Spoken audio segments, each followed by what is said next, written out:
It was a few days before Storm Michael and the rains and the thunderstorms and the wind that it brought.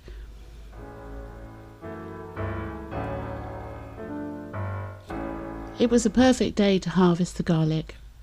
Cloudy. It was slightly windy, but it was dry. And although the bulbs aren't as big as last year's, I'm quite happy with them. They're variety Casablanca, and I've got about 50 of them.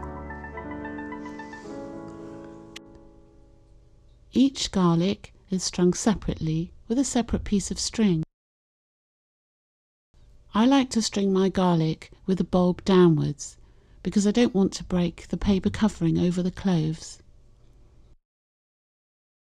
I string them all together so that they don't slide down.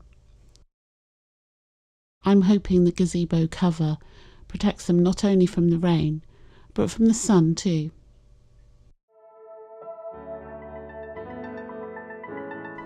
I think that amount of garlic might well last me the year.